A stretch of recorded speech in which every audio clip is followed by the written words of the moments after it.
Boa tarde a todos. Estava esperando meu computador abrir, mas está demorando. Vou ficar pelo celular mesmo por agora. A gente vai dar continuidade, então, às comunicações orais do simpósio número 2. Boa tarde, Eugel. Boa tarde, Eduardo. Eu vou verificar Boa se todos tarde, gente. que vão fazer a comunicação. O Eugel, estou vendo que está, que eu trabalho com a Nilcimara. O, o Eduardo apresentará hoje, estava na comunicação de ontem. A Elizabeth está, né? Estou vendo. Keliane já está aí também? Está aí também. Então, já estão todos. Obrigada pela participação, pela adesão ao nosso simpósio. Então, a gente começa na ordem que está aqui, e ao final, a gente deixa você, Eduardo, pode ser? Daí, no máximo, 15 minutinhos, assim, para cada comunicação, para depois a gente poder conversar um pouco. Então, uma ótima tarde para todos nós. Então, a gente começa com luto e melancolia, nas cartas de Lília e Tirce, com o trabalho do Yurgel e da Nilcimara. A palavra é sua, tá, Yurgel? Ok, Jussiane, muito obrigado. Vocês me ouvem bem? Beleza, então vamos lá, da sequência. O título, como a professora Jussiane falou há pouco, do nosso trabalho, é Luto e Melancolia nas Cartas de Lília e Tirce, 1771-1777. De antemão, eu peço desculpas, nós dois pedimos desculpas, porque nós estamos em lugares diferentes, eu e a Nilcimara, e aí com uma conexão um pouco precária, que nos impede de apresentar os slides que foram preparados para essa apresentação. Então, dentro do tempo, eu vou fazer uma apresentação oral mesmo, e vou, né, tentar expandir essa discussão que a gente está propondo aqui nos slides e na apresentação para o texto, para a publicação, né? Esse é um trabalho, na verdade, que já tem uma ideia que já tem alguns anos e que gerou a dissertação de mestrado da Nilcimara no nosso programa aqui na Universidade Federal do Amapá, o PPGLET, Programa de Pós-Graduação em Letras, nível de mestrado. E durante alguns anos ele ficou, assim, né, ele só gerou o trabalho e ficou por avançar por outros caminhos. E aí nós encontramos nesse simpósio, no evento, a oportunidade de revisitar esse trabalho, de fazer novas leituras, agregar, né, mais material nas referências e ir avançando até chegar num texto razoável para publicação. Então, é esse o estado da arte, digamos assim, que deu origem a essa apresentação de hoje. Apresentado por mim, Eugel Caldas, e pela mestranda Nilcimara de Vilhena Lima. É um trabalho que leva em consideração a pesquisa da professora Wanda Anastácio. A professora Wanda Anastácio é uma pesquisadora da Faculdade de Letras da Universidade de Lisboa e uma das maiores pesquisadoras acerca da vida e da obra da Marquesa de Alorna, que é, na verdade, a Lília das cartas de Lília e Tirce. Então, a partir da obra da Wanda Anastácio, que ela organiza, né, alguns trabalhos sobre o período em que a Marquesa de Alorna produz, que é meados do segunda metade do século XVIII e a primeira década do século XIX, é que nós conseguimos fazer a proposta desse trabalho, dessa comunicação, né? A ideia é pensar um pouco elementos da biografia da Marquesa de Alorna, que é a mesma figura que assina com o codinome de Lília, as cartas de Lília e Tirce, que são organizadas pela professora Wanda Anastácio, né? Então, a ideia é pegar elementos biográficos da Marquesa de Alorna e encontrar referências sobre luto e sobre melancolia nas cartas que ela escreve para a Tirce, que é, na verdade, a Condessa de Vimiero, e, portanto, nessa vasta correspondência que ela consegue gerar no período em que, quando ela está no convento de Chelas. Então, o contexto em que ela escreve essas cartas é o contexto da prisão. Então, esse primeiro é um elemento traumático que a gente pode levar em consideração a partir do estudo da biografia da Marquesa de Alorna. Toda vez que eu falar Marquesa de Alorna, é porque essa é a referência através da qual ela é conhecida na história da literatura portuguesa, né? Ela nasce com o nome de Dona Leonor de Almeida, Portugal, Lorena e Lancastre. Ela é de uma camada nobre da sociedade portuguesa do século XVIII, e a sua família, o seu pai, são acusados de tentar assassinar o rei Dom José I. E essa acusação vem diretamente dos aliados do Marquês de Pombal. Então, nesse período, o Marquês de Pombal é o ministro mais poderoso do rei Dom José, uma espécie de primeiro-ministro, né, assim, comandante em chefe, né, da própria, né, administração do rei, e, portanto, a figura mais poderosa nesse momento de Portugal. E a família Távora, que é a família dos pais da família da Marquesa de Alorna, é acusada, portanto, né, de tentar assassinar o rei Dom José. Isso gera a prisão de alguns membros da família da Marquesa de Alorna, antes de ela ser Marquesa de Alorna. Ela é uma menina. Então, para vocês terem uma ideia, o pai é preso, os dois irmãos são presos, e ela mesma, aos 8 anos de idade, é presa no convento de Chelas, né, por questões políticas. Né, é o chamado processo dos Távoras, que vai ter consequências políticas e administrativas, né, na sociedade portuguesa. E é o momento em que ela escreve essas cartas, que são compiladas pela professora Wanda Anastácio, é justamente o período, né, em que ela está encarcerada no convento de Chelas. Então, esse é o momento, né, que contextualiza, né, a escritura dessas missivas, dessas cartas que ela escreve não só para Tirce, mas para outras figuras da sociedade portuguesa. O livro da professora Wanda Anastácio se concentra somente na correspondência entre a Lília e a Tirce, ou seja, entre a então Marquesa, ainda pré-Marquesa de Alorna, e a Condessa de Vimiero. Mas tem outras figuras importantes também que ajudam a gerar essa escrita epistolar, né?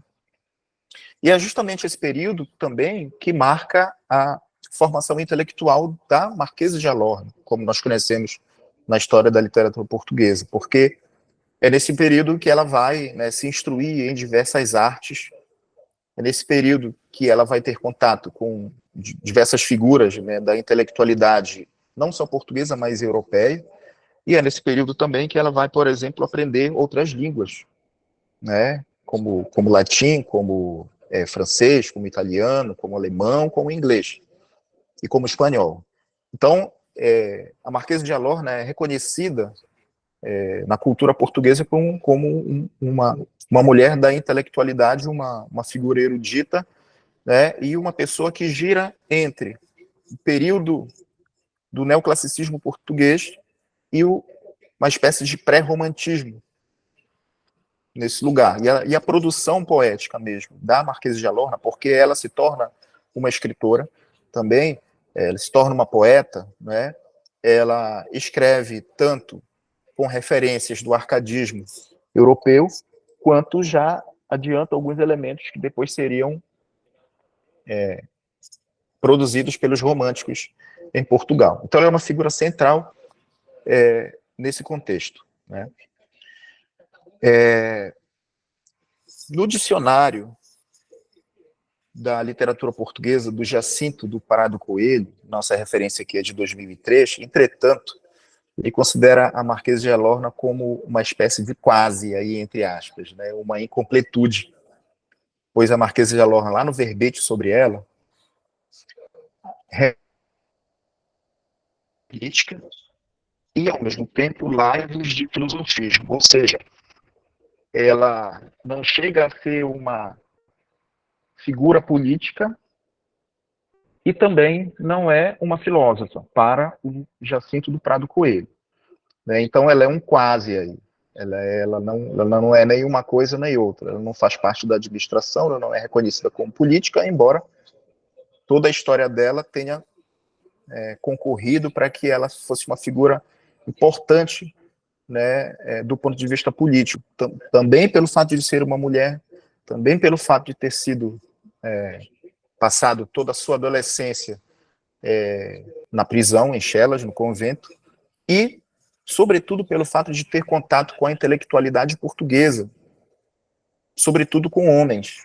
Então, é uma figura que passa a ser reconhecida, depois da prisão, como um elemento central na organização política em Portugal. Com tudo isso, Jacinto do Prado Coelho diz que ela é uma quase, né? Faz uma espécie de menosprezo em relação à figura da Marquesa de Alorne.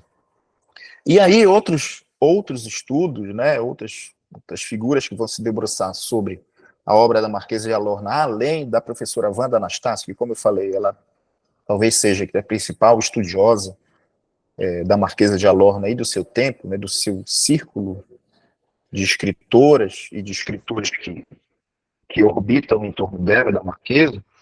Tem aqui Reis e Pires, por exemplo, vão considerar acertadamente, na nossa opinião, que a Marquesa de Alorne, ela, no final das contas, ela é uma mediadora da cultura de seu tempo. Acho que essa é uma definição importante para contrapor a ideia de menosprezo do Jacinto do Prado Coelho em relação à mesma figura. E Reis e Pires, né, também vão dizer o seguinte, eu cito, tá? Na obra de 1999. O pré-romantismo surge como movimento em boa parte importante de países em que o gosto romântico se instalara desde o século XVIII.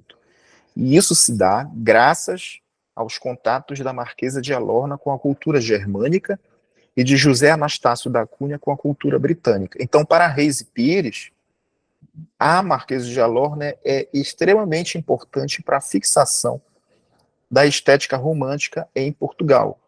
Daí que a ideia inicial, né, do Jacinto do Prado Coelho fica nas cordas, digamos assim. Ele é contraposto por, né, outros estudiosos que veem a importância da Marquesa de Alorne no centro da cultura portuguesa, né.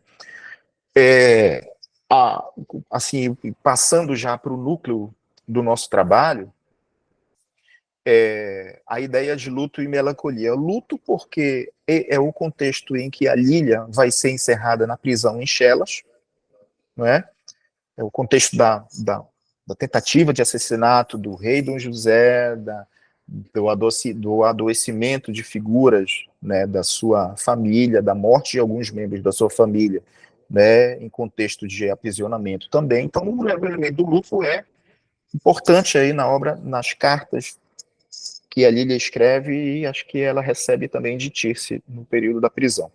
E a ideia da melancolia é um pouco mais complexo, porque é também um sentimento que permeia todo o conjunto das cartas trocadas entre Lília e Tirce, né? Então, por exemplo, no dicionário de psicanálise de Michel Plon e Elisabeth Roudinesco, a gente tem a ideia de que o luto é um processo que se inicia imediatamente após a perda de um objeto de amor, e é desencadeado tanto por uma morte biológica quanto por uma ruptura afetiva. Essa é a ideia de luto, digamos assim, mais concreta, quando o sujeito perde um objeto, né?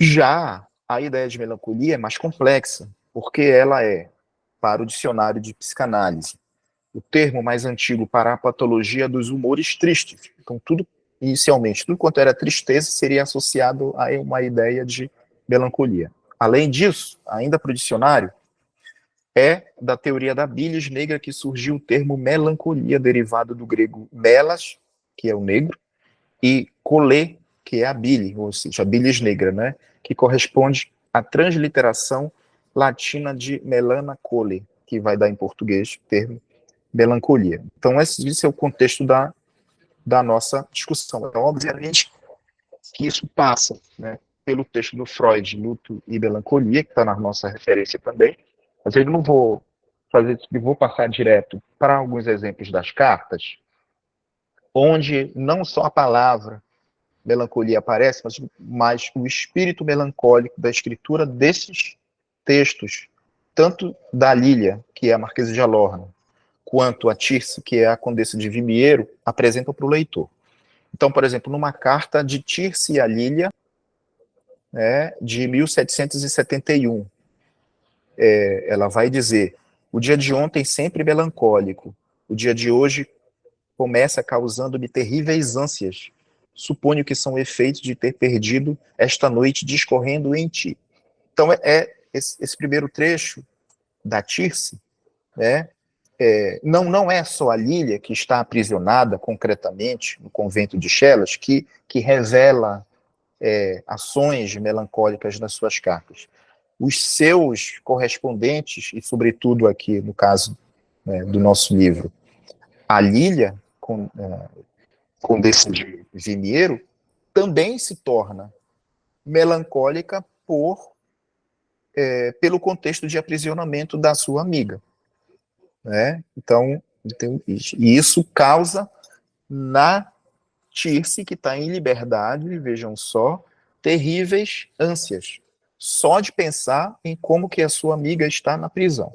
O outro trecho da mesma carta, ou seja, de Tirce a Lília, diz o seguinte: justamente te desgostavas de que se tivessem vulgarizado os brincos da tua pena ou os desafogos da tua melancolia. Né? Então, a todo tempo, durante anos, né, de troca dessa correspondência, a Tirce fica pensando sempre na condição da amiga, querendo que ela seja solta, e ela só vai ser solta aqui em 1777, depois que o Marquês de Pombal morre, só por isso. Senão ela ficaria ainda na prisão não se sabe quanto tempo. Então o Marquês de Pombal morre, os seus desafetos são liberados da prisão, né, e dentre eles a Lília também é liberada. 2 anos depois ela casa com um nobre de ascendência germânica, e tem 6 filhos, depois volta a Portugal e se torna a grande figura, né, da cultura portuguesa. E por fim, um exemplo das outras cartas agora, né, da Lília a Tirce, né, ou seja, da Marquesa de Alorna, da menina ainda, da adolescente, né, menina, Dona Leonor de Almeida, Portugal, para sua amiga Tirce, de 1776, um ano antes dela sair da prisão, por exemplo, né? Cito: e se a seriedade dos objetos que trato agitam um temperamento melancólico e obscurecem as frases das minhas cartas, penetra, querida amiga, na minha alma. Esse é um trecho, né, e que fala, né, especificamente, né, de um temperamento melancólico que os seus escritos podem revelar no leitor. O outro trecho da mesma carta, de 76: se escapar dos teus olhos alguma lágrima compassiva, ficarão compensadas as torturas do meu espírito e do meu coração, e dói-me muito a cabeça, não posso escrever mais. Então é uma outra ideia também que precisa ser, né, desenvolvida lá para frente, mas só vou fazer um comentário aqui, que o que talvez permita, né, essa longevidade da escritura de cartas de uma menina durante anos e anos, né, na prisão para um circuito, né, de intelectuais e de uma rede de afetos, é a possibilidade que ela tem de escrever. Então, na nossa ideia, minha e da Nilcimara, o ato de escrever, sim, dá sempre uma sobrevida para a Marquesa de Alorna, né, a Dona Leonor, ou a Lília, aqui que assina as cartas. Se não fosse essa possibilidade de escrever e de, portanto, fazer circular as suas ideias, sejam elas melancólicas, tristes, depressivas, o que fosse, provavelmente ela não teria sobrevivido, né, aos anos de prisão. E a última citação que eu faço aqui para encerrar minha apresentação é dessa mesma carta de Lília a Tirce, e de 1776. O teu defluxo pesa-me no coração, melhora para eu ter sossego. Ou seja, a Lília está falando para Tirce. Então a Lília, que está em aprisionamento, está consolando a Tirce, que está quase morrendo de melancolia lá fora, em liberdade, porque a sua amiga está de fato encarcerada. Então é um circuito de ideia, de conceitos complexos, né, anímicos, que giram em torno da melancolia, que não atinge só a Lília, que está na prisão, não atinge só a menina, adolescente que está na prisão, mas também quem se corresponde com ela ao ver a situação e ter a avaliação de que essa moça não vai durar tanto tempo na prisão, e ela duraria, ela nasce em 1750 e morre em 1839. Ela tem, para a época, ela tem uma longevidade, ela vive mais ou menos aí 89 anos, né? Então, ela sobrevive à prisão no período de Chelas, ela casa, ela viaja a Europa toda, vai morar na Alemanha, na Áustria, na Itália, na Inglaterra, volta para Portugal e se torna a figura que nós conhecemos hoje como Marquesa de Alorne, como uma escritora importante, tanto no período neoclássico quanto no período pré-romântico ou mesmo romântico. Porque ela também se torna uma tradutora de escritores românticos da França, da Itália, da Inglaterra. Então, assim, eu encerro aqui a nossa apresentação dizendo que é uma figura importante para ser revisitada ou conhecida, também em função do seu período de encarceramento, ou seja, quando ela está em formação, quando ela é uma menina aos 8 anos, e quando ela sai, né, dali já adolescente, já para casar, né, ela demonstra já uma espécie de uma maturidade na prisão que ela vai revelar nos seus versos em Liberdade, já como a Marquesa de Alorne. Né? Então, aqui eu encerro a minha apresentação, pedindo desculpas pelo fato de não ter podido apresentar aqui os slides, mas, enfim, depois a gente discute mais elementos. Muito obrigado. Ótimo, Eugé, obrigada pela sua fala. Então, eu passo agora para a Elizabeth. Confluências entre memória, história e violência e narrativas de Eduardo Galeano. Boa tarde, Elizabeth, a palavra é sua, tá? Boa tarde, obrigada. Eu vou projetar aqui, mas é só os contos que serão analisados, tá? Para que vocês possam acompanhar. Já aparece aí? Está projetando. Já apareceu. Está na Apareceu, primeira né? folhinha no título. Uhum.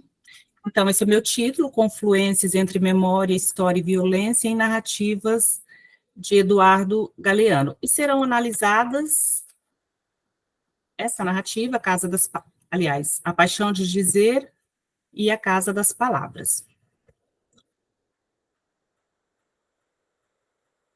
Bom, esta proposta de trabalho é fundamentada nas teorias estudadas no curso de pós-graduação em estudos literários da UNEMAT, campus de Tangará da Serra, e nasceu uma disciplina intitulada História da Narrativa. E tem por objetivo analisar os contos, esses 2 contos, intitulados A Paixão de Dizer e A Casa das Palavras, ambos publicados no livro Mulheres, do escritor uruguaio Eduardo Galeano, em 1997. Espera aí, pessoal, só eu silenciar aqui meu celular, desculpa. Algumas obras do Galeano são objetos da minha pesquisa de pós-graduação, o livro Mulheres e o livro dos Abraços. Estes 2 fazem parte da minha pesquisa, né, que está em andamento, mas eu fiz este recorte especificamente para esse evento, desculpa. Minha proposta, ela nasceu das reflexões, das indagações de como o autor configura em suas narrativas, tendo como horizonte questões que versam sobre as confluências entre literatura, memória, história e violência, que é muito pungente em todas as narrativas de Galeano.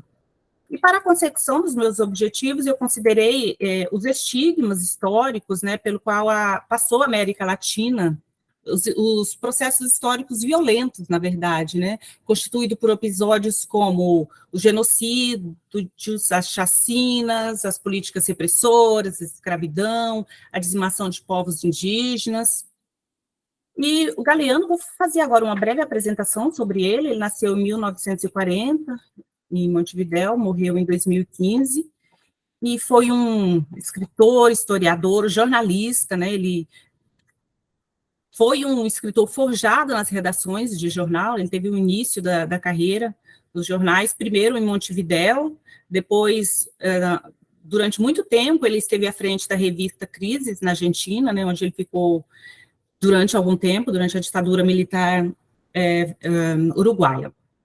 E ele passou a ser internacionalmente conhecido pelo livro As Veias Abertas da América Latina, de 1971. Então, quando fala em Galeano, automaticamente as pessoas já ligam a este livro, que é, em 2009, inclusive, o presidente boliviano, o Morales, deu de presente ao Barack Obama, na Cúpula das Américas, e o livro, assim, naquele momento, foi um boom, assim, de venda, todo mundo comprando, querendo conhecer mais, né? Só que o Galeano tem mais de 40 obras publicadas e traduzidas mundo afora.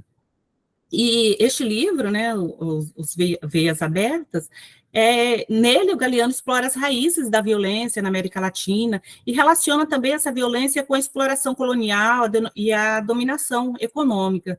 E argumenta também que a violência é uma consequência da desigualdade social, da exclusão e da pobreza, e mostra como a violência se manifesta em diferentes formas, por exemplo, desde as opressões políticas, essas violências estatais, né, até a violência física, psicológica, e aborda também a violência como uma consequência da pobreza e da desigualdade e da exclusão social, tendo sempre como pano de fundo a América Latina. Ele foi um verdadeiro tradutor, né, da sociedade latina, das violências, do patriarcado, da exclusão, da violência de modo geral. E aí o Galeano problematiza essa discussão literária sobre as marcas de violência e também a tentativa, isso é muito forte nos escritos dele, essa tentativa de apagamento da história dos esquecidos, propagado por um discurso considerado oficial, né? Então, esses esquecidos, esses silenciados pelos documentos oficiais, históricos oficiais, Galeano traz para o interior da sua obra e da voz, da vida, ressuscita esses esquecidos em sua obra. Por exemplo, nesses contos em tela, né, A Paixão de Dizer e A Casa das Palavras, os narradores traduzem aspectos da ditadura militar e os processos de violência que sucumbiram às estruturas sociais e coletivas, ao resgatar as vicissitudes de personagens femininas que, em face de rígidas estruturas políticas, foram silenciadas. Então, agora nós podemos passar à leitura do primeiro conto, A Paixão de Dizer. Acompanhem comigo. Marcela esteve nas terras do norte. Em Oslo, uma noite, conheceu uma mulher que canta e conta. Entre canção e canção, essa mulher conta boas histórias e as conta espiando papeizinhos como quem lê a sorte de soslaio. Essa mulher de Oslo veste uma saia imensa, toda cheia de bolsinhos. Dos bolsos vai tirando papeizinhos, um por um, e em cada papelzinho há uma boa história para ser contada. Uma história de fundação e fundamento. E em cada história há gente que quer tornar a viver por arte de bruxaria. E assim ela vai ressuscitando os esquecidos e os mortos. E das profundidades dessa saia vai brotando as andanças e os amores do bicho humano, que vai vivendo, que dizendo vai. Então, nesta primeira narrativa, dá para, já numa primeira leitura, perceber, sentir a carga poética, né? Então, de maneira poética, o narrador mostra essa delicada história de Marcela, que conheceu essa mulher em Oslo, que canta e conta, e essa mulher vai tirando o papelzinho dos bolsos, né? E cada papelzinho há uma história para ser contada. E assim ela vai ressuscitando os mortos e esquecidos. E daqui, deste conto, dá para perceber que a voz do narrador surge como uma tentativa de se vingar da voz e do roubo da memória. E dos bolsos dessa imensa saia há escritos metafóricos que mimetizam a memória. Assim ela vai tirando o papelzinho um por um. E percebe-se que a narração e a escrita reescrevem os vestígios das violências, a exemplo da ditadura, né, tecendo ou resgatando reminiscências que insistem teimosamente em reavivar imagens dos esquecidos e dos mortos. No segundo conto, passamos a ele agora, temos a Casa das Palavras. Na Casa das Palavras, sonhou Helena Villagra, que é o nome da esposa do Galiano. Chegavam os poetas, as palavras guardadas em velhos frascos de cristal esperavam pelos poetas e se ofereciam, loucas de vontade de ser escolhidas. Elas rogavam aos poetas que as olhassem, as cheirassem, as tocassem, as provassem. Os poetas abriam os frascos, provavam as palavras com o dedo, e então lambiam os lábios ou fechavam a cara. Os poetas andavam em busca de palavras que não conheciam, e também buscavam palavras que conheciam e tinham perdido. Até aqui tá bom. Então, nessa segunda história, nesse segundo conto, é narrado esse sonho de Helena Villagra, né, que vê a chegada desses escritores que encontram essas palavras guardadas, esquecidas nesses frascos de cristal, que esperavam por esses escritores, pelos poetas, né, e se ofereciam, elas se jogavam, estavam loucas para ser escolhidas, usadas, né, e os poetas, em contato com essas palavras, iam provando, né, e aí tem uma sinestesia muito grande, né, vai tocando, pegando, provando essas palavras, e aqui há fortemente a metáfora,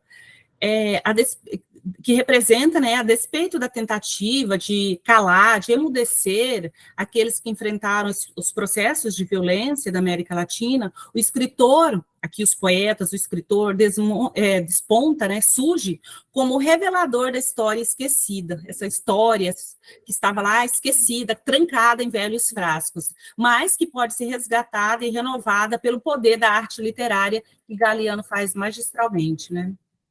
Não por acaso, esses contos que acabamos de ler jogam luz sobre as discussões a respeito do silenciamento dos esquecidos e condenados pelos processos violentos aos quais a América Latina foi submetida e é submetida ainda, né? Então, os contos de Galiano têm data, mas eles não são datados.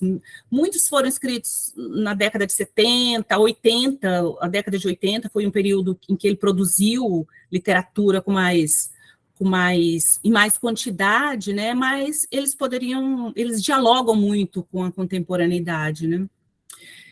Então, deixa eu ver que a América Latina foi e é submetida, bem como os mecanismos utilizados pela literatura ao ressuscitar vestígios da memória, a fim de lutar contra a imposição desse mesmo esquecimento. Então, desse modo, observa-se que, no discurso ficcional de Galiano, literatura e história estão fortemente imbricados, ao passo que, para ele, o interesse pela história está mais relacionado ao que ela pode revelar para o presente e edificar um futuro diferente do que meramente entendê-la como um museu. É assim que ele compreende a história como um processo revitalizador, que é reconstruída cotidianamente, né, e é também produto da ação humana. Então, para ele, vou ler aqui um trechinho dele, abre aspas, quis explorar a história para impulsionar a fazê-la, para ajudar a abrir espaços de liberdade nos que as vítimas do passado se fazem protagonistas do presente. Ao dizer história, digo realidade, memória viva da realidade, digo vida viva, vida que canta com vozes múltiplas, e na América Latina, terra onde se misturam todas as culturas e todas as idades humanas, essa diversidade de vozes parece infinita. Fecha aspas.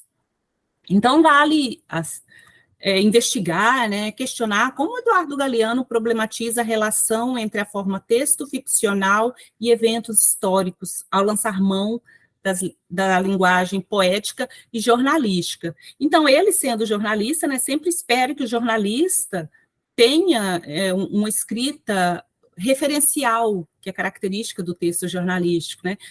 Só que o Galeano usa muito bem essa trapaça da língua, eu lembro de Roland Barthes, né? Essa trapaça, esse logro magnífico que permite ouvir a língua fora do poder, e ele faz isso com as estratégias literárias que ele utiliza, né? Pontuando a um só tempo, nesses escritos dele, um diálogo entre escrita, memória e resistência, com o objetivo de verificar como a literatura ressignifica criticamente o discurso histórico. Então, a relação entre forma literária e reconfiguração histórica enriquece a arte de Galeano, tornando singular nesse contexto latino-americano. Agora eu cito o Llosa, é uma citação retirada do livro A Verdade das Mentiras, em que ele diz, abre aspas, às vezes sutil, às vezes de maneira brutal, a ficção trai a vida, encapsulando-a numa trama de palavras que a reduz de escala e a coloca ao alcance do leitor. Então, nesses dois contos analisados, a trama descrita nessas narrativas impulsiona o leitor a fazer inferências de modo a dar sentido àquilo que a história oficial insiste em aniquilar. Para nós, portanto, né, é desse modo que Galeano trai a verdade histórica, trai a história, traz documentos, trai a linguagem jornalística, né, e coloca à disposição do leitor essa trama literária. O próprio Galeano afirmava, né, constantemente nas suas entrevistas que, apesar da sua vinculação com o jornalismo e com a história, ele se definia como um escritor. Ele dizia, não sou historiador, sou um escritor com a obsessão da memória e da América, sobretudo a da América Latina, entranhável terra condenada à amnésia. Então, nas palavras de Eric Auerbach, ele diz, escrever história é tão difícil que a maioria dos historiadores vê-se obrigada a fazer concessão à técnica do lendário. Então, os pontos aqui analisados aprofundam literariamente os estigmas da história, ao reconstruir de forma poética as narrativas dos sem-nomes, dos esquecidos, ou de todos aqueles que não tiveram representações legais durante as ditaduras ocorridas na América Latina. E aqui a memória como conceito, eu pego o conceito do Pollack, né, que entende como um fenômeno coletivo, social, né, como um fenômeno construído coletivamente, né, para representar uma memória coletiva estigmatizada, a escolha do texto e seu teor testemunhal, e a sua vinculação à memória faz parte de uma estratégia de escrita que possibilita transcender o cunho jornalístico ou histórico, fazendo sobressair o cunho literário fictício. E, ao trazer à tona um assunto tão delicado, o narrador do primeiro conto, A Paixão de Dizer, aponta para uma crítica que relaciona a narrativa, a história, memória e violência como um mecanismo literário de denúncia. Então, nesse sentido, segundo as concepções de Jobim, eu destaco que, abre aspas, todo narrador, por mais engenhoso ou criativo que se pretenda, ao visar como leitor um membro de uma certa comunidade, lança mão de recursos e possibilidades normatizadas e socialmente disponíveis para que se possa atingir sua finalidade, qualquer que seja. Fecha aspas aqui da citação do Jobim. Então, aqui é relevante a frisar aqui que os contos problematizam, de modo geral, né, importantes reflexões que transitam entre teorias artísticas, filosóficas, estéticas, e discutem também questões políticas, sociais, históricas, que assolaram durante muito tempo, e assolam ainda, na verdade, o continente latino-americano.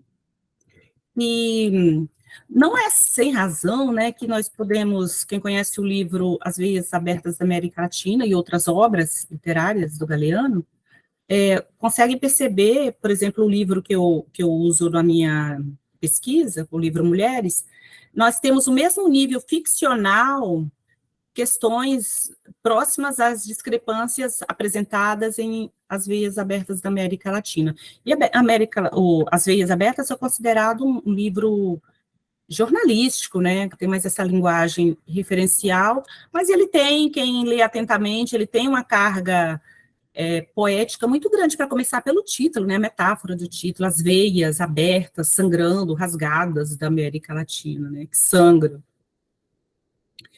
E por fim, como exemplo, né, eu saliento que tanto em textos ficcionais quanto em escritos não ficcionais, compostos por Galeano, a violência contra a mulher, por exemplo, adquire dimensões que problematizam inúmeras formas de coerção, como a corporal, a psíquica, a jurídica e a simbólica. E é isso, gente. Obrigada. Finalizo. Obrigada, Elizabeth. Eu passo agora para a Keliane.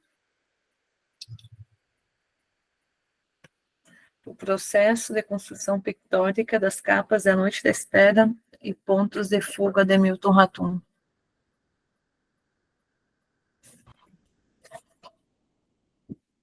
Estamos sim, Keliane. Você vai conseguir? Eu vou compartilhar aqui minha tela.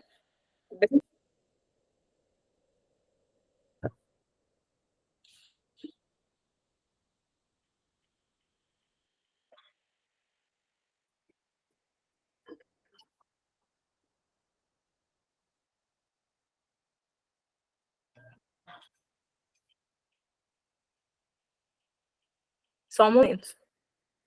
Ok.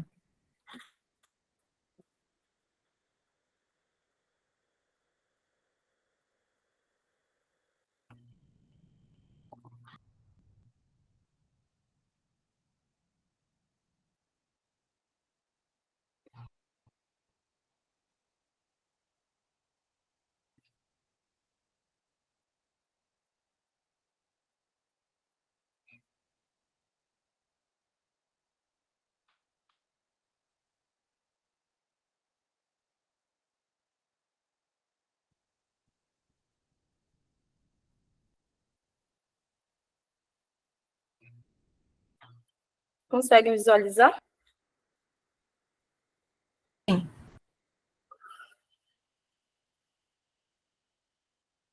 Pois bem, eu gostaria de me apresentar. Eu sou Keliane, sou mestranda do programa de pós-graduação em Letras e Artes da UEA.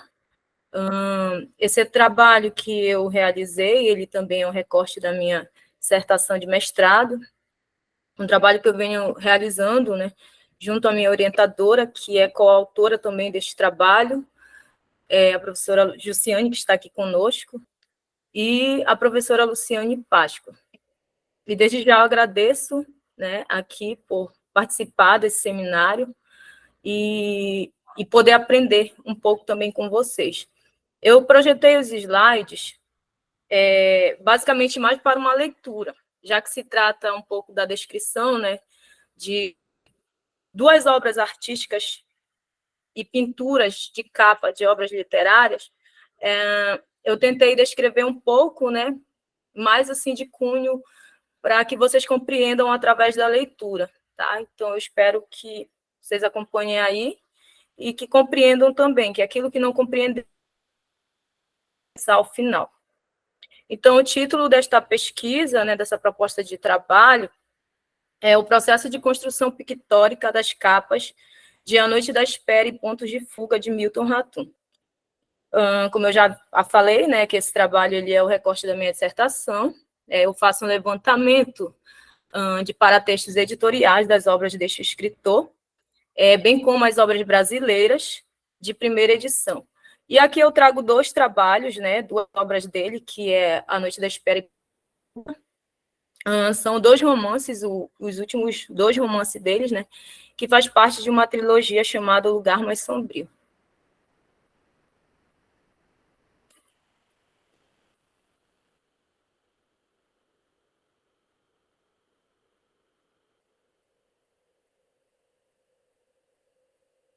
Para contextualizar um pouco, eu trouxe aqui alguns trechos, né, da minha pesquisa, do levantamento que eu fiz sobre os dados das obras do Milton, né? Então, Milton ele é considerado um dos grandes escritores vivos do Brasil, de carreira multifacetada. Ele é poeta, romancista, contista e dezena de obras brasileiras. Um livro de poesias, 6 romances, um livro de contos, um livro de crônicas e um livro que reúne as 7 crônicas de Milton Ratum, já presentes em um solitário à espreita. Obras que ganham novas edições e formatos, né? Então, esse trabalho que eu venho realizando são com as obras de primeira edição, como eu já havia falado, né? Há outras obras também, não sei se futuramente, né, vamos ver como vai ser, onde vai chegar a pesquisa, então, quem sabe, né, dar uma continuidade aí com as obras de segunda edição, que ganham novos formatos, novas capas, né, mas, por enquanto, eu estou trabalhando com as obras de primeira edição.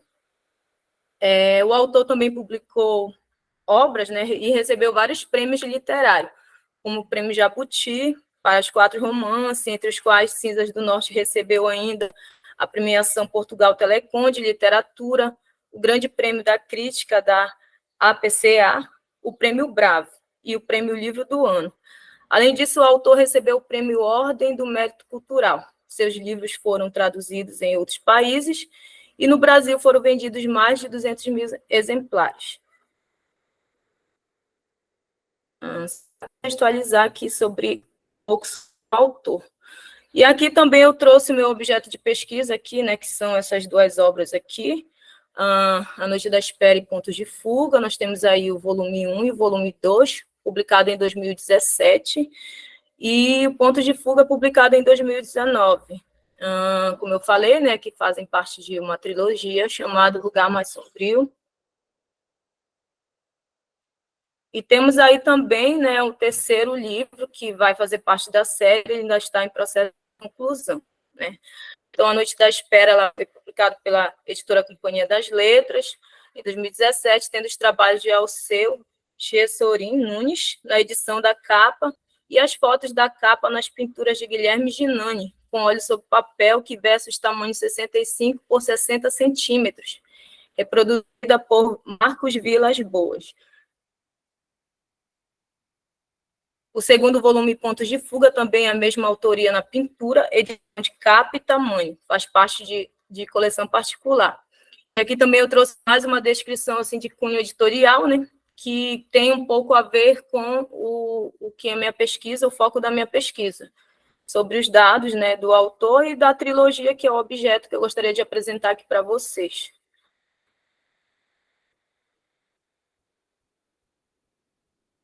Bom, então, aqui eu trago um pouco do meu objetivo da pesquisa, né? Nasceu a partir da seguinte pergunta, né?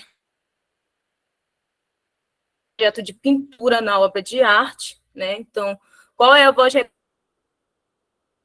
de uma capa de obra literária, né?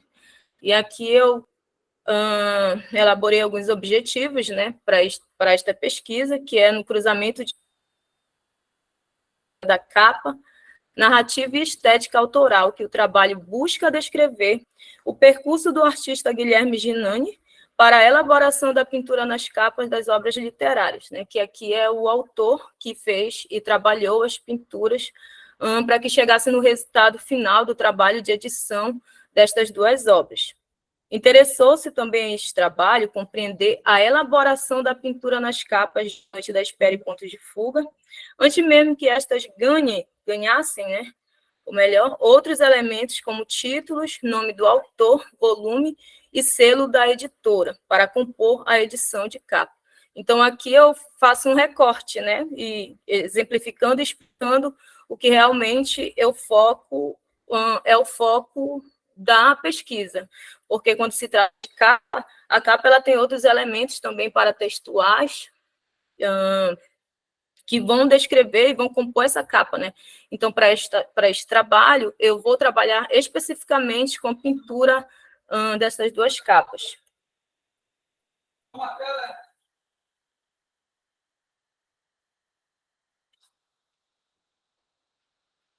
Aqui eu trago um pouco da relação do eixo, né? Do eixo temático ao qual eu submeti este trabalho, que é intitulado A Memória como Espaço Possível do Luto, do Trauma e da Melancolia em Eventos Traumáticos, né?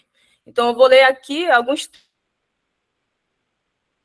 tanto do autor quanto do pintor da obra de arte também, que faz essa relação que a gente vai conseguir identificar os aspectos, né, da memória, não só nessas obras, mas em todas as obras do Milton, na verdade, que ele tem essa característica. Então, uma das forças da literatura é o esquecimento, que depois é lembrado como imaginação, e não mais como lembrança, pontual e nítida.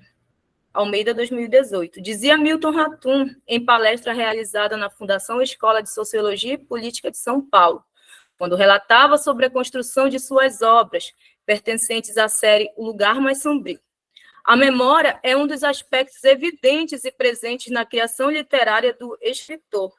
Um espaço possível para resgatar o passado através das lembranças translúcidas na lupa de palavras transcritas, um resgate do que ficou. A memória é ainda uma arma valiosa na literatura, o rabisco de dizeres não ditos, das vozes que se calaram com as diferenças e as desigualdades sociais. A literatura, nesse lugar, representa a nossa voz, que ressoa com o prefixo re, nos verbos reinventar, reproduzir, relaborar, ou seja, falar a nossa voz com o uso do imaginário, na tentativa de visitar e despertar a memória na literatura. Refletimos como ela pode ser representada na linguagem da capa de uma obra literária, especificamente em projetos pictóricos de editorações e artistas. E aqui também ainda sobre essa relação, né, da memória também, o que eu consegui identificar, além de entrevistas que eu assisti do Milton, né, também eu pesquisei várias galerias em que o pintor, o artista dessa obra, o Guilherme Ginani, né, ele fez as suas exposições, e lá eu pude assim, ler várias curadorias, né, feitas e direcionadas aos trabalhos dele. E aqui também ele mesmo fala sobre esse que ele fala desse aspecto da memória e dessa relação também nos trabalhos que ele vem realizando.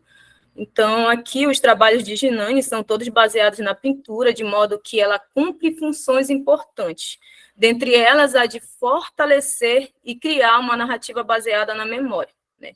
Em depoimento dado à Pipa, 2020, ressalta a relevância da presença física de coisas ou objetos para a construção do todo na pintura, partindo, sobretudo, da observação e construção de um espaço real em que todo o repertório vai se construindo.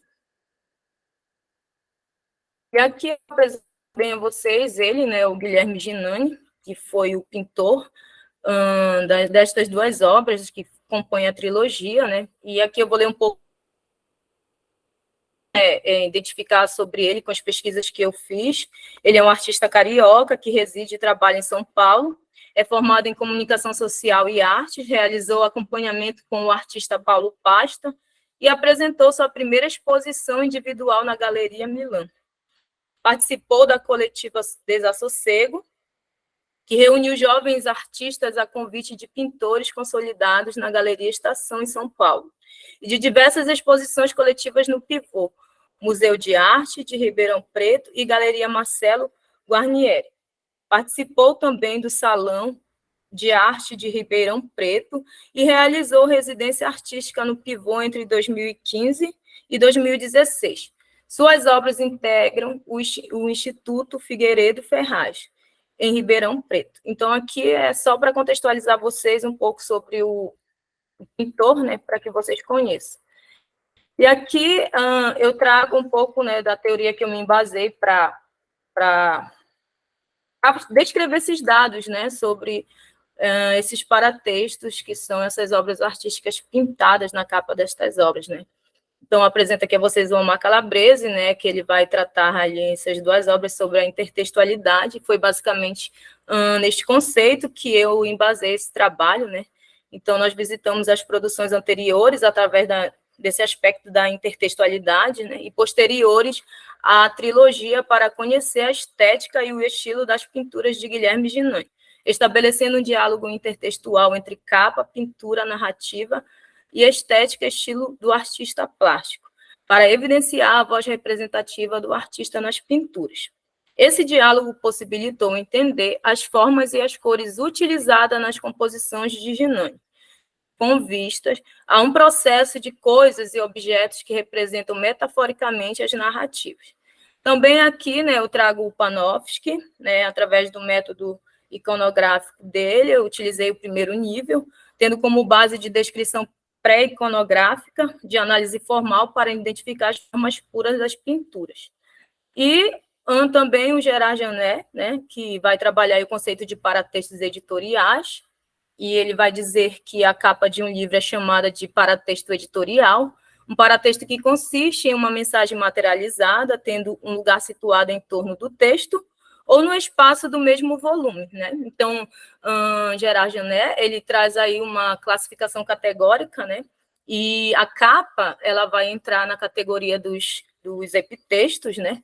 Editoriais, aquilo que fica na zona proximal do livro, né? Bom, aqui, né, eu já começo a descrever um pouco dos resultados que eu obtive nessa pesquisa, que foi, assim, né, um trecho que eu busquei identificar a estética e o estilo do Guilherme Ginani, para poder entender, a partir da intertextualidade, né, de que forma ele utilizou e que ligação teria as obras anteriores e posteriores dele, que ligação teria, ou que relação teria com o aspecto também da memória, para entender essas obras do Milton Ratum. Então, eu trago aí um diálogo paratextual, né? E aqui eu vou ler esse trecho aqui, em depoimento dado à PIPA 2020, ressalta a relevância da presença física de coisas ou objetos para a construção do todo na pintura, partindo, sobretudo, da observação e construção de um espaço real em que todo o repertório vai se construindo. O artista começa de uma figura que se estrutura o todo, molda-se em camadas e sobreposições que adquirem formas conforme o tempo. O papel do artista é sentir o que vai acontecer, reagindo a isso e se colocando disponível, ora seja de forma pragmática, ora seja na vida prática, pois a sensibilidade presente na materialização do trabalho é indeterminada. E ainda sobre a estética aqui, eu vou ler aqui os trechos, né, do que eu descrevi, identifiquei nas pesquisas que eu realizei sobre o Guilherme Ginani, né, e diz assim: o limite essencial no trabalho do artista carioca é a ausência da figura humana, aludida apenas pelo rastro silencioso de objetos, abrindo caminhos para o olhar do espectador. As dificuldades de encaixar uma pintura nos tempos atuais foi também um dos critérios destacados pelo artista carioca para construir uma pintura. A pintura tem, portanto, sua temporalidade própria e responde a um tempo diferente. Não importa colocar a pintura a um período distante do que é toda a significação para entrar no trabalho da pintura, não sendo o critério mais importante ao final como tema, mas é o motivo pelo qual o trabalho se constrói no espaço da pintura. A arte da pintura carrega, entretanto, outra temporalidade que pode prolongar-se para ser constituída, como também é feita de temperamento e de personalidade por completo. A pintura assim se constrói. Então, aqui eu trago um pouco das características da estética e do estilo, né, de Guilherme Ginani, e depois vocês vão entender quando eu for mostrar, né, o processo de criação dele, que vai começar a partir daqui. Então, aqui eu trago os 5 ensaios, as tentativas dele, né, dessas pinturas para projetar esse trabalho, e aqui eu trago, primeiramente, da Noite da Espera, né, ele faz um depoimento e uma entrevista no blog da Companhia das Letras, e ele traz toda essa estruturação, como ele fez para elaborar, né, que sempre parte de um objeto, né? A figura humana, ela se torna ausente no trabalho de Guilherme Ginani, né? Então, esse aspecto aí também do apagamento, né, do silenciamento dos traumas vivenciados também, tanto do ponto de vista do pintor como da obra literária, né? Porque nesta pesquisa eu até me aprofundei também, né, no sentido do artista também, que eu achei bem interessante, a história dele, né, que ele começou a pintar com lá menciona o carvão, né, e essa técnica refletiu muito no trabalho dele e outros instrumentos que ele usa hoje, né, para criar essa obra de arte. Nós temos aqui, então, a figura 1, a 2 e a 3, né? E já para antecipar aqui, ele estava tentando criar a partir de um remo, né? De um bote, um remo, e ele estava tentando também encontrar uma cor assim que representasse toda essa atmosfera da narrativa, da Noite da Espera. E ele continuou esse processo criativo também com essas duas figuras aqui, a figura 4 e a figura 5, né? E acabou por ser definida pela figura 4. Então, aqui no decorrer dos slides, eu vou ler, né? Vou tentar ler de forma acelerada, que vocês entendam, e também para que dê tempo, né, de eu explicar tudo que eu consegui construir, né, nesta pesquisa. Então, aqui está intitulado o Processo de Construção Pictórica. Eliane, 2 minutinhos, tá? 2. Tá bem. Tudo bem. Eu vou passar aqui, professora. Não vai dar tempo. Eu já mostrei as figuras, então eu vou passar aqui para construir e achar, encontrar o motivo, que seria o tema da criação literária dele, e eu chego aqui também no projeto de edição da capa, né, que chega nesse resultado aqui, já ganhando todos os outros elementos que compõem a capa, né? Nós temos aí o título, as outras composições de selo da editora, né? Então, já ganhou aí uma edição, né? E aqui também pontos de fuga, né? Pontos de fuga eu vou fazer a leitura aqui, porque A Noite da Espera eu já falei um pouco, né, sobre o Remo, sobre... Então, o segundo volume da trilogia, por sua vez, apresenta também trabalhos de Alceu Sorin Nunes, na edição de capa e imagem de capa, nas pinturas de óleo sobre papel, que versam os tamanhos 65 por 50 centímetros, em particular. Então, aqui nós temos o resultado da edição final, né, que descreve o segundo volume da trilogia. E aqui, né, um pouco também, ele vai falar e partiu também de um pássaro, né, um pássaro que está no sentido de declinação, também de fuga, né? Então, ele sempre usa esse objeto, né? Não seres humanos, né? Ele sempre usa coisas, animais, para tentar descrever aí a sua obra de arte, né? Tanto tem essa relação também com as cores. E aqui são minhas considerações finais, né? Deve-se considerar que a voz do pintor se molda na escolha de um motivo, como eu falei, um tema, né, que estrutura toda a pintura, e em metáfora representa a divulgação da mensagem prévia da obra ao leitor. Em A Noite da Espera, o motivo é o elemento que descreve a ausência da figura humana, que é o bote, o remo e o lago, partes de objetos que configuram o enredo da narrativa. Por outro lado, em Pontos de Fuga, o pássaro, em vistas centrais de declínio, exprime o valor metafórico e simbólico das intenções do protagonista Martim para encontrar pontos de fuga para a dura realidade vivida. Aqui, essas são minhas referências e eu agradeço. Desculpa passar o tempo. Obrigada, Eliane. Agora passo para o Eduardo, para a última comunicação dessa sessão. Palavra sua, tá, Eduardo? Tá bem. Vou só colocar aqui o meu cronômetro, porque senão eu me perco. Tá, eu vou colocar para apresentar aqui.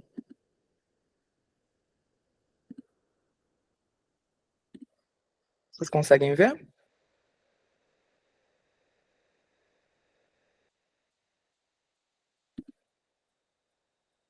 Seguimos sim, Eduardo. Sim. E quando eu passo, vocês conseguem ver também que está passando? Passa aí para a gente ver. Tá, então não está passando. Tá, mas Não eu tá apresento assim, então. Assim passa, né? Passou. Tá bem. Então, boa tarde, colegas. Boa tarde, professora. Eu queria agradecer pelo aceite em compor esse seminário. E também queria agradecer pelo carinho da professora Luciane por ter aceitado que eu fizesse a apresentação num outro dia, né, pela realocação da minha apresentação. Eu sou Eduardo, sou doutorando em Linguística pela PUC, orientado pela professora Glória de Fante, e hoje eu apresento o trabalho Vergonha e Trauma em Annie Ernaux, Elaboração Estética da Memória, do e pelo heterodiscurso. Esse trabalho, ele também se origina dos estudos numa disciplina de pós-graduação chamada Escrita Memorialística Contemporânea, que foi uma disciplina que coincidiu com a premiação, né, com o Prêmio Nobel de Literatura, que a escritora francesa Annie Ernaux recebeu no ano passado. Esse livro, A Vergonha, ele faz parte lá do inicinho, assim, de uma obra bem extensa que ela tem, com mais de 20 livros, né? E ele é sempre tematizado nessa tensão entre o romance e uma autobiografia cujo diferencial é também ser uma autobiografia social, né? Como a autora cunhou o termo autossociobiografia. A questão desse livro é que ele abre com a exposição de uma cena traumática que aconteceu na infância da narradora, que é um desdobramento da criadora, né, Annie Ernaux, que tem que ver com o pai tentar matar a mãe, né, sufocando a mãe.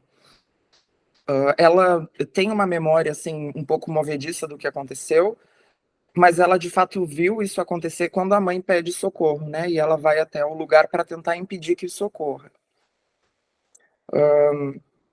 Essa cena ela tem uma importância para a autora e também tem uma importância para o conjunto da obra, porque em alguns momentos desse livro ela expõe que talvez esse fato esteja no subtexto, né, de todos os outros livros que ela escreveu. E a crítica ao redor desse livro sempre aponta, né, a dificuldade de dizer, de enunciar o indizível dessa situação traumática. A questão é que, como ela mesma coloca, esse livro ele começa de uma maneira bastante distanciada, como se ela assumisse um registro de linguagem que opera entre algo mais científico e algo bastante autobiográfico e íntimo, né? E ela coloca na primeira parte, na abertura do livro, que ela vai tentar fazer um processo de etnografia de si mesma, né? Para tentar compreender o que aconteceu.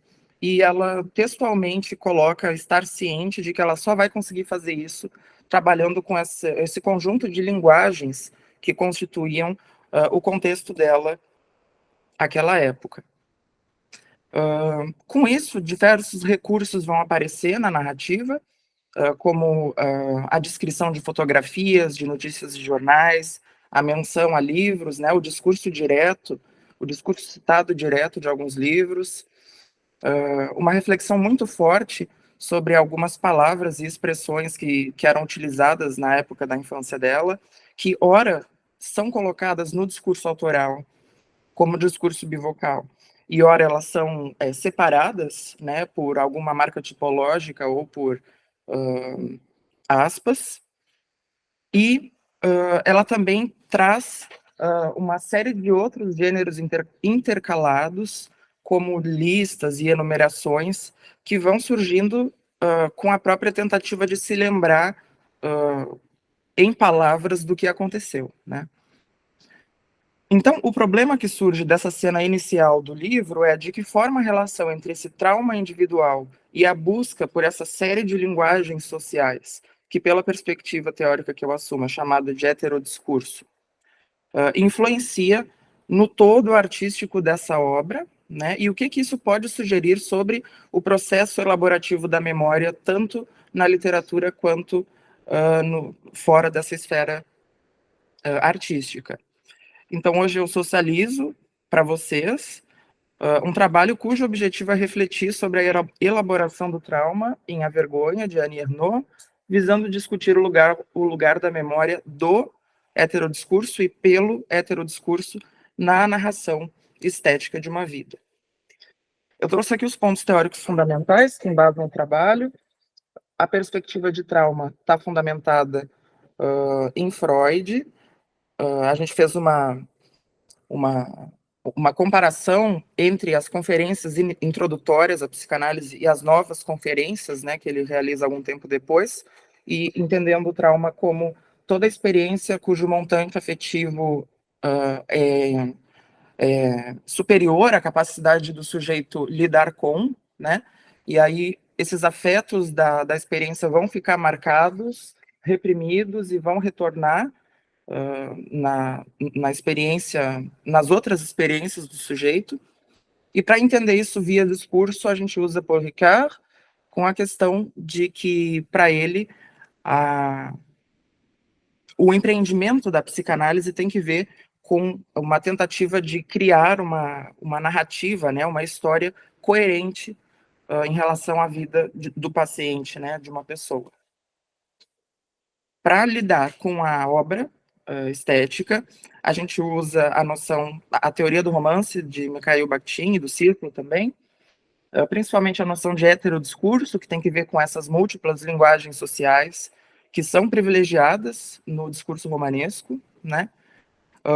E essas linguagens no discurso romanesco vão se interiluminar, e isso é o que vai constituir o caráter estético do romance.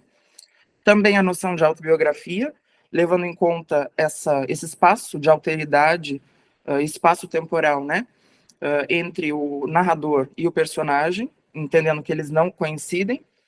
E para resolver essa questão, se é romance ou se é autobiografia, a gente, na parte do romance, privilegia o que o Bakhtin chama de sabedoria prosaica, né, que tem que ver com essa abertura de consciência. Diversos trabalhos também já comprovam, já discutem a inserção das múltiplas linguagens sociais como um recurso de elaboração ali da narrativa nesse livro. Claro, eles não utilizam a nomenclatura heterodiscurso, mas existe essa menção a uma polifonia mediática e esses sistemas de pontos de vista que se sobrepõem, pontos de vista das linguagens sociais mesmo. Tá? Então, eu trago duas análises aqui para tentar entender essa elaboração da memória do heterodiscurso e pelo heterodiscurso. Logo no início do livro, ela coloca textualmente que ela vai se voltar para todas essas linguagens representativas do conjunto simbólico que regia a infância dela. Também cita, como está exemplificado aqui, né, em azul, essas obras. E a questão da elaboração é colocado logo no início, no sentido de que o livro vai permitir com que a narradora manipule, né, agencie essas palavras alheias, tanto numa perspectiva analítica e reintegrativa, né, para entender em minúcias e depois conseguir ter uma cena maior do acontecimento traumático, entendendo também que a manipulação dessa palavra alheia é, de certa forma, elaborativa, né, terapêutica, porque com isso ela consegue dissolver a cena indizível na generalidade das leis da linguagem.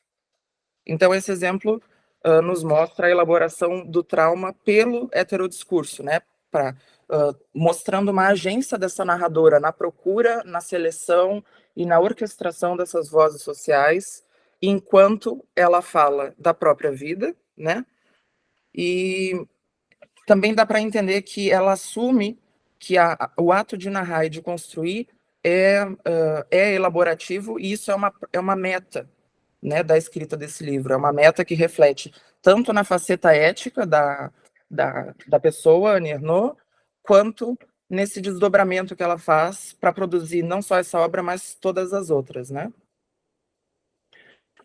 E agora, para a gente pensar essa agência sobre as vozes sociais e como isso ajuda a restituir, de alguma forma, restituir dentro do possível, né, a memória que foi censurada ao redor do trauma, a Marília Morim tem algumas reflexões sobre como, dentro da perspectiva bakhtiniana, existe um olhar antropológico privilegiado, porque, considerando os gêneros do discurso, dá para a gente pensar que todo e qualquer material semiótico para Bakhtin carrega uma memória cultural, né? E isso tem que ver também com as reflexões do Maurice Aubard, né? sobre memória social e as reflexões da Lei Dasman sobre memória cultural. Então, pensando nisso, a gente consegue ver que o manejo do discurso do outro, ele, em algum momento da narrativa, é incorporado no discurso autoral, né? As palavras alheias conseguem ser assumidas como próprias, como ali naquela cena traumática, a gente tinha deixado de pertencer à categoria das pessoas corretas, que não bebem, não batem umas nas outras e se vestem de modo adequado para ir à cidade. Aqui ela já está recuperando o que significava ser violento, né, e poder investir contra uma pessoa naquela sociedade, o quanto isso revela informações de classe social, né? E, da mesma forma, ela segue trazendo esse discurso sociológico para entender a cena, né? De que esse acontecimento traumático situava ela de modo indescritível no campo daqueles cuja violência, alcoolismo ou distúrbio mental alimentavam as histórias que terminavam com uma frase típica como "que desgraça ver uma coisa dessas". Então, quando ela separa o discurso alheio, quando ela se apropria da memória do que significava ouvir esse enunciado, "que desgraça ver uma coisa dessas", ela também está se valendo do poder de registro cultural que a palavra do outro traz, né? Então, eu já vou finalizar. Como considerações sobre o processo de elaboração na memória, tanto no ético quanto no estético, ainda é uma aposta, porque a gente, enfim, o trabalho não está totalmente acabado, mas a ideia é que, dentro da esfera literária, a gente possa definir a elaboração psíquica ocorrendo também nesse espaço intersubjetivo da memória, que vai textualmente ser marcado por esse jogo do discurso do outro que é citado e como que o discurso citante do sujeito se apropria do discurso alheio, né? E na perspectiva ética, como que esse discurso do outro entra no meu enunciado no mesmo nível ali enunciativo, no mesmo nível sintático, né? De forma que a minha memória seja uma memória bivocal, que ela represente tanto uma tentativa minha de elaborar o trauma, quanto o amparo da voz, da coletividade, para que eu possa, então, fazer essa elaboração. Essas são as minhas referências e muito obrigado. Obrigada, Eduardo. Obrigada aos 4 apresentadores. A gente tem 15 minutos, 13 minutos, 12, para fazer algumas intervenções. Eu inicio aqui rapidamente, para deixar depois também aberto para vocês. Do trabalho do GEL, eu acho que todos vocês, de certa forma, com exceção, mas é uma outra forma de escrita, né, que é a pictórica, né, todos vão trabalhar com essa questão aí desse ato, né, bem forte da escrita, né, como um lugar, né, que de certa forma transita entre essa questão aí que o Eduardo traz muito bem a partir do Bakhtin, né, entre a ética e a estética. Eu acho, embora eu já não trabalhe com essa vertente, né, Elizabeth, mas a gente consegue sintetizar bem, né, esses dois polos, né. Eu acho que estamos dialogando muito bem nesse sentido.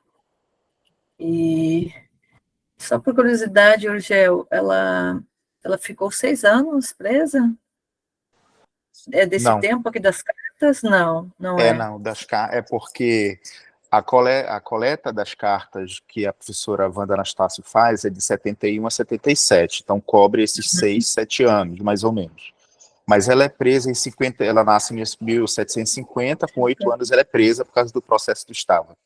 Então ela é presa em 1758 e é solta em 77, com a morte do Marquês de Pombal. Ela fica todos esses anos em sequência no convento de Fera. Fica muitos anos. Então, o livro que a Wanda Anastácio publica com a coletânea das cartas, só entre as duas, ela é de 71 a 77.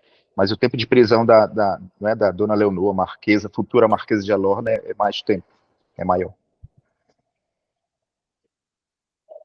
Perfeito, perfeito. E essas correspondências, então, eram permitidas, né? Dentro lá, era um convento, né, que ela estava? Prisão? Relativamente proibidas ou relativamente permitidas. Era o tráfico, né, assim, quem Sim, ia sim. visitar levava as cartas da Tirce e de outros correspondentes da dona Leonor, mocinha lá, presa, seria a marquesa, Uhum. e fazia o mesmo movimento para fora. Né? Na verdade, as cartas eram proibidas de circularem ali naquele ambiente. Né? Ela estava presa, afinal. Né? Então, Sim. Deus dava-se um jeito, né, de fazer essa transferência das informações. Isso é mais um elemento também, porque a gente não aprofunda, né, nessa questão, né, do trânsito das cartas, mas é uma coisa que a professora Anastácio trata disso em algumas notas, né, como que o volume das cartas é muito grande. Eu não sei aqui precisar de cabeça de quantas cartas foram escritas, mas assim, eu acho que dá para dizer centenas entre as duas, não é? Então é muita coisa, é muito material. Não, Se eu estou pegando só o elemento da melancolia para dar conta, né, mas tem muitos outros elementos que com podem ser certeza, com certeza. estudados. Não, a história dela é incrível, né? Não sabia que ela ficava tão jovem, né? Que ela já ficava em cárcere. E até pela época, né? O próprio processo de alfabetização, né? Do lugar da mulher na época, né? Da criança, da menina, né? Então, ela é uma figura bem emblemática mesmo, né? Muito interessante o trabalho de vocês e por esse viés, né? Que bom que dialogou bem, né, com a temática. Elizabeth, eu até fui pegar os livros aqui do Eduardo Galeano, onde eu ainda vou ler, eu tenho muitos, né? São muitos que tem. Eu achei os dois, eu até fiquei folheando, eu tenho a edição aqui em espanhol do Mulheres, e o livro dos abraços também, eu estava dando uma olhadinha, né, de onde você retirou. O das mulheres, o que me chama a atenção, né? Faz tempo que eu li, e você fala, né, dessa questão do reavivar nas imagens, tanto dos vivos quanto dos mortos, né? E ele tem essa questão desse diálogo aí, e pelo que eu entendi, você faz um recorte a partir mais dessa questão aí do trauma ditatorial, né? Pelo que eu entendi um pouquinho, né? Claro que é um recorte, né, desse conjunto que você tem.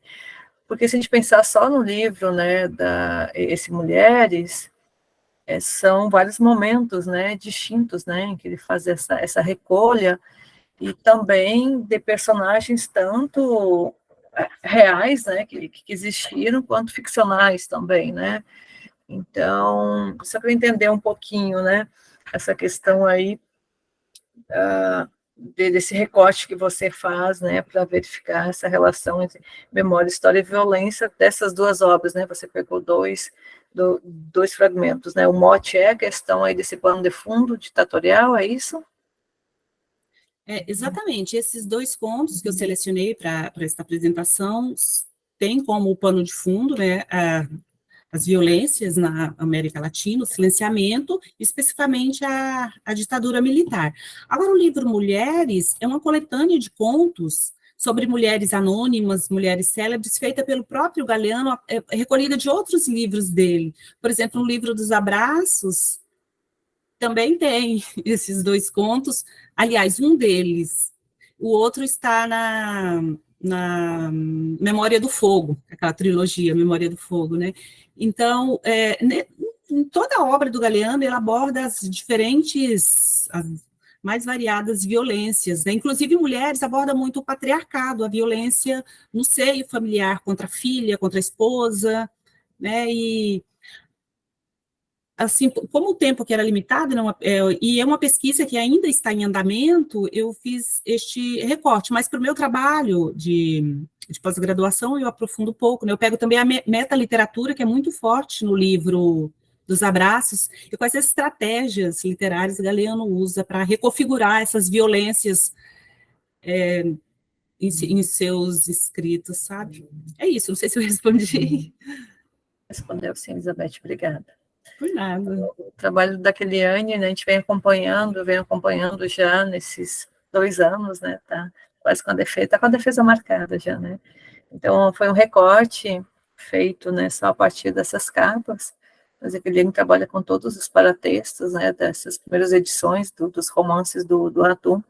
Então, nessa comunicação ficou um recorte, né, só dessas capas, e assim, o quão interessante é esse diálogo, né, travado, né, com as capas, né, e com o próprio texto. E nesses dois em particular, é uma outra pegada, né, com relação às outras obras, né, então, acho que é muito feliz, e a gente tem esse acesso, né, a esse próprio depoimento, essas versões dele. Claro que a gente associa, né, como aquele trouxe aqui nesse recorte, né, a questão do barco, né, que é bem emblemático, né, desse passeio que ele faz, tipo, é o contato, né, um passeio que ele faz com o pai, depois até ele volta a andar com esse barquinho quando ele é retido, né, pelos militares, que não devia estar andando naquele local, e ao mesmo tempo também é um momento em que essa solidão que ele vive, né, então, assim, não é uma figura, mas é um objeto, né, como a Helene bem trouxe, né, e o pontos de fuga, né, já é um outro objeto, né, um objeto animal, né, representado por esse pássaro, né, que é bem emblemático também, como ainda há um resquício, né, e como no próprio texto também, depois no texto escrito também ela vai abordar um pouco mais, aqui na comunicação não tem como falar tudo, né, Eliane, essa relação também com o próprio texto escrito, né, que a parte pictórica ela dialoga também. Então, não tem nenhuma pergunta pontual, só um comentário a mais, já que eu estou como coautora aí no seu trabalho também. Obrigada, Eliane. E o trabalho do Eduardo, sou suspeita, Eduardo adora essa vertente do Bakhtin, né, mas trabalhando com literatura também, então eu acho que vai ficar um belíssimo trabalho. Eu acho que, eu não conheço essa obra, já anotei, e vou adquiri-la, já tinha ouvido falar da autora, né, mas essa em particular não, e é bem interessante mesmo essa questão aí, como você traz logo no início, né, essa autossociobiografia, né, esses limites, né, dessas escritas, né, então, e Elizabeth também, o Gel, também, assim, esses limites que a gente trabalha, né, com esse tipo de obras, né, são meio que classificáveis, né, e eu acho que é um conjunto, né, de aspectos, né, mas sempre que trabalho muito bem essa questão aí desses limites entre ético e estético, né, já que é uma ficção, é dessa forma que a gente olha, mas sempre, né, com esse olhar voltado para essa questão ética, como o Bakhtin muito bem trouxe isso, né, por isso que ele se debruçou a vida toda pelo texto literário, né, mas sempre trabalhando nesse viés aí do ético, né, e também o ato da escrita, né, como essa personagem, né, essa menina protagonista, narradora, né, ela verifica isso como um ato da escrita, como uma meta, né, é justamente para tentar, a gente trabalhou, falou muito nesses dias já, né, sobre essa questão do luto, da melancolia, né, é um trabalho contínuo, né, para com a gente trabalhar esse processo melancólico que ela vive, né, e a partir desse trauma que ela vivencia. Então, também não tem nenhuma pergunta pontual, Eduardo, só comentários gerais mesmo, e desejo para você sucesso, com certeza vai ser um excelente trabalho. Eu gostei muito dessa nomenclatura também, dessa etnografia desse, eu não sei se é a partir da própria narrativa dela que você se apropria, talvez, eu me lembro, acho que a Leonora Arfuch, se não me engano, ela falava também dessa etnografia, naquelas escritas dos dilemas da subjetividade, que ela também tinha um viés todo bakhtiniano, também não tenho certeza, né? Ou você cunha da própria autora? Foi da própria autora. Da própria autora. Eu achei interessante porque logo no início ela é muito explícita nesse projeto, né? E ela também deu várias entrevistas que estão publicadas, ela reflete muito sobre a própria obra, então, sim. Uhum. Muito interessante essa ideia, né, dessa etnografia desse, né? E tem alguma relação com a própria escritora ou não? Ou é uma ficção só, uma personagem que ela cria? Já que é uma Então, etnografia de si, né, que ela menciona. então no contexto da França, toda a crítica entende que é a pessoa Annie Ernaux, que é uma obra, porque ela fala muito que ela escreve a vida, né? Então, sim, a ideia é que tenha ocorrido com ela, né? E aí, claro, isso fica complicado quando a gente vai fazer análise, né? Mas, de qualquer forma, acho que esse vínculo do ético com o estético dá conta das duas coisas, né?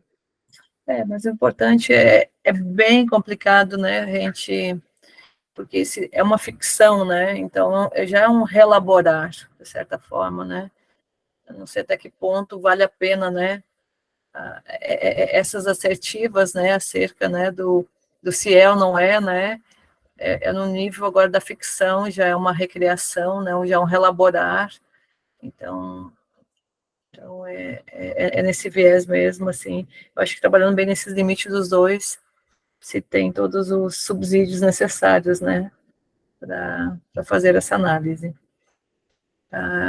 Eu passo, então, eu abro para os demais, assim, já passou um pouco do tempo, mas a gente pode ficar mais um minutinho, se alguém quiser fazer alguma pergunta, alguma colocação, fique à vontade. Vocês me ouvem? Minha internet está bem estável. Então, eu gostaria de agradecer também, né, pelo envio dos trabalhos, pelo interesse em contribuir com o evento. E sobre o trabalho do Eduardo, eu li o resumo, né? E, na verdade, eu li várias vezes o resumo, porque também me interessa bastante por essa perspectiva do discurso, né? E aí, uma coisa que me marcou bastante foi quando você disse sobre a tentativa de dizer algo do tipo, né, que você fala que a vergonha, ela não é sentida sozinha, algo assim. É uma tentativa da Anne, né, de dizer que, de elaborar isso coletivamente, né. Então, eu acho que é uma coisa que a gente tentou, né, durante as sessões aqui, falar sobre a narrativa como essa estratégia que parte, né, em busca dessa elaboração de uma experiência coletiva, de uma experiência em si, né, já que uma experiência ela já significa algo coletivo, né, pela perspectiva benjaminiana. Então, eu também tento fazer isso um pouco no meu trabalho, em que eu falo da solidão e da melancolia, como algo que tá ali numa perspectiva individual, né, de um discurso de alguém que passou por um trauma ali da perda, mas que não passou sozinho. E mesmo que isso não seja explícito, né, é uma tentativa dessa escrita, de partir nessa direção. Eu acho que foi isso que você falou, né, numa parte do seu resumo, e ficou bem interessante, assim, que a vergonha, nessa obra, né, ela não foi sentida sozinha, né, então, algo que nós temos em comum nesses trabalhos, né. Eu agradeço também isso que tu falou, porque eu falei, mas acho que agora eu entendi melhor o que eu quis ter dito, e eu anotei essa questão do Benjamin, sim. Porque eu acho que é super importante elaborar melhor justamente essa parte, né? Uhum. Obrigada, Eduardo, obrigada aos outros autores também. Elizabeth, Keliane, Gel. Eu deixei Eu aí. acho que a gente pode abrir depois a câmera. Eu já vou passar a palavra para você, tá, Elizabeth? Só não saiam para a gente só te registrar para deixar para a gente divulgar lá para o evento, tá bom? A participação de vocês. Desculpa, Elizabeth, agora ele passa a palavra, tá bom?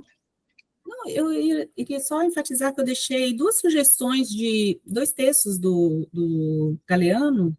São textinhos curtos que apresenta mais um Galeano teórico. Ele fala sobre a literatura, sobre o fazer literário, sobretudo aqui na América Latina. Então, quem quiser conhecer um pouquinho do Galeano, eu deixo esses dois textinhos como sugestão. Tá ótimo. Obrigada, Elizabeth. Keliane, pode falar? Eu só gostaria de agradecer, né, a participação aqui no seminário, agradecer a Esté aí pelo eixo temático, né, e esse projeto aí maravilhoso, junto com a professora Jussiane, que eu sempre acompanho os trabalhos dela, né.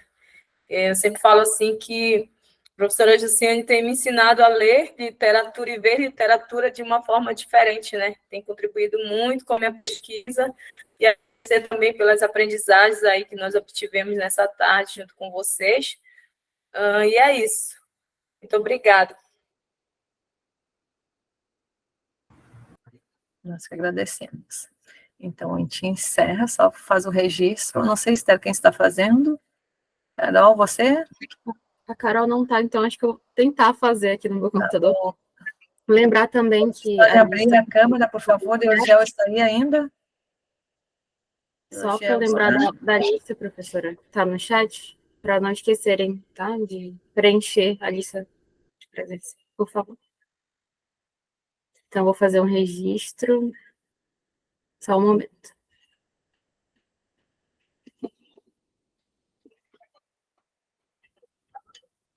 Já. Espero que tenha ido. Obrigada a todos. Espero que no próximo a gente possa se encontrar presencialmente, né?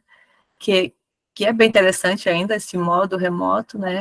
Mas o ensino presencial é muito bom também. E a gente está vivenciando os dois, né, Esther? Pela manhã a gente vai no presencial, vivendo, está acompanhando também a gente direto aqui, e à tarde a gente fica aqui no remoto.